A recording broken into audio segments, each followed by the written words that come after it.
model is my nan, actually.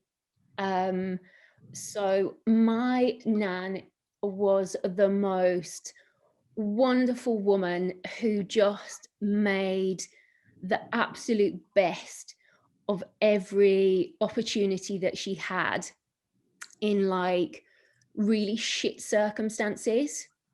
So um she had three children, my dad and his two brothers.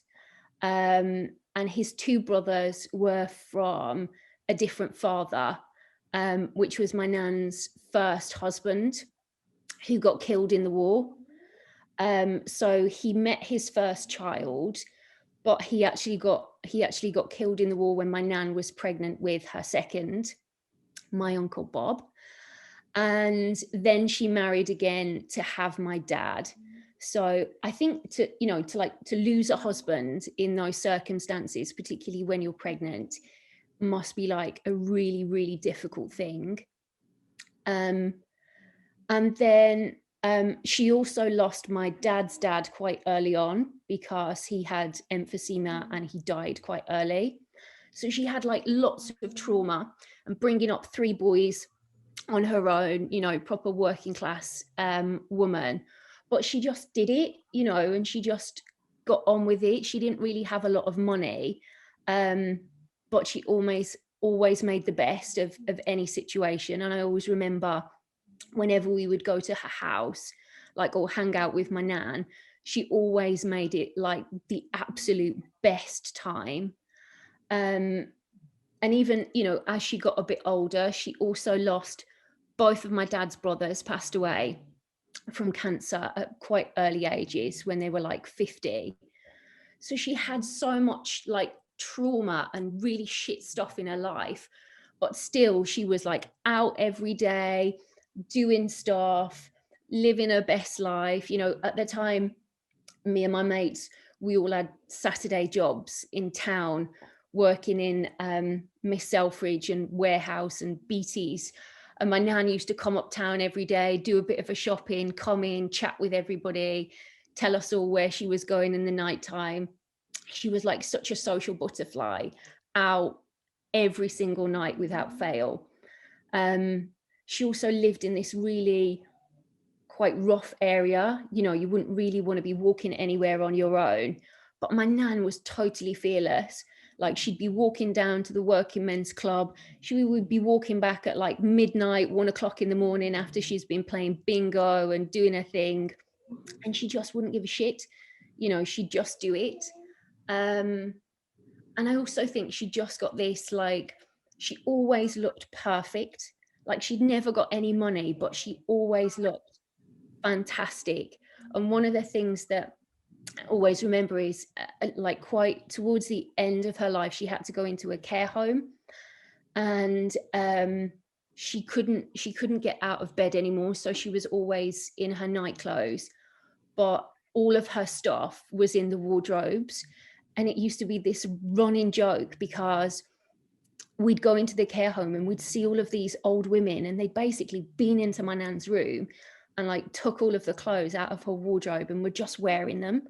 One weekend when I went to visit her, there's a woman wearing the bloody outfit that my nan had worn to my wedding, like sitting in the corner looking absolutely amazing. So I think my nan just taught me that, you don't need stuff, you don't need money, you don't need a title. You just need, like, you just have something within you that you can draw upon, to make the most of everything. And you should make the most of everything, regardless of what happens. So yeah, that's the reason why my nan is my role model. Oh, well, my first ever job of any kind was in retail. So when I started sixth form, I got a job as a shop assistant uptown, which is Wolverhampton, for those of you who don't know what uptown is. And would go out on like Saturday nights, get absolutely hideously drunk, and then just go upstairs into the staff canteen and sleep on the sofa and the wait until the person who was like the floor manager would realize that I wasn't actually on the shop floor doing my job. And then you'd hear, will the coast representative please return to their department? So yeah, I basically spent most of my first job sleeping off hangovers and hiding from the floor manager. But my first ever legal job was actually for a firm in Wolverhampton, where I worked for like 10 or 11 years. And it was just one of my favorite jobs ever. The people that I worked with, what I learned, I think I'll probably like hold with me forever. It was my first, experience of like proper corporate law, where you're going to meetings and you're doing all-nighters, and you're always working on this really fast pace, and you're working with teams, and the team that I was working with was really close as well, and we used to have some ridiculous laughs, even though it was really under pressure. So yeah, first jobs, there you go. From the light side to the dark side, I would say there have been some good bits and bad bits. So in terms of managing a team, even though I worked as a consultant for a while, I've always worked as a corporate solicitor, which means that you've got to work as part of a team, generally on a transaction. It's the corporate solicitor that kind of manages and oversees the whole thing and makes sure that everybody is getting their bits done at the relevant time, and everybody's feeding into one another to make sure that we all know what's going on in the transaction. So working as part of a team is really not something that's new. In fact, other than the time when I was a consultant for a couple of years before I joined Z Group, all of the firms that I worked in were much bigger than Z Group. So we were working in big teams all of the time. So that's not something that's new to me. I guess running a business which has got disciplines involved which are different to law has definitely been a big challenge, because obviously you've got to find out an awful lot about things that you don't necessarily know at quite quickly, as well as being able to manage your day job. So I think, the ability to juggle an awful lot is definitely something that I've found hard, but it can be one of the things also that's the most rewarding if you get it right. My ideal working day probably wouldn't involve that much hard work, to be honest. I would start the day off early. I'm not really an early bird, but since lockdown started and I no longer have a commute, I've started getting up super early and starting work at the crack of dawn. And actually, I find that the first few hours of the day when nobody else is around are actually really productive, and I can get a lot done.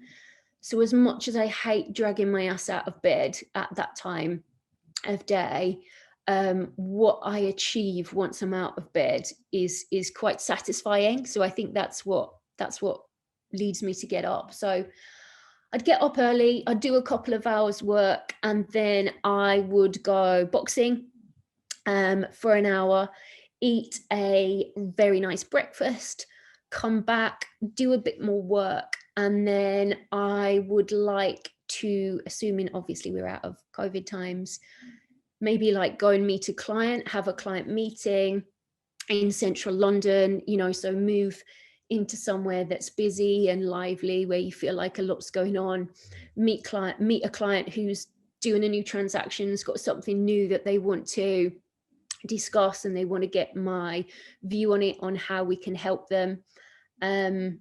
I think actually, you know, one of the reasons why I enjoy being a corporate solicitor is because of the clients that I get to meet.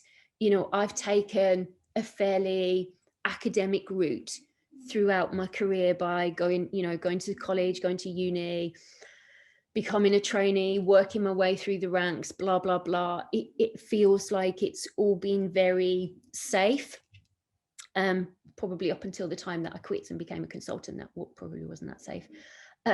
But you know, I find meeting people who've taken a risk and who've started their own business and need my help with something, that's the part that I find the most enjoyable. You know, all of the regulatory stuff, all the admin stuff, I can't stand it. I find it really boring. So there definitely wouldn't be any of that in my ideal day.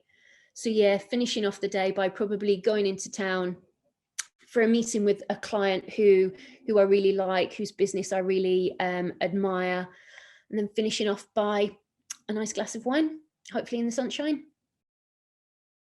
I actually don't have one, and that is because I am totally obsessed with Spotify playlists. And but for me, it's like basically the equivalent of a modern day cassette.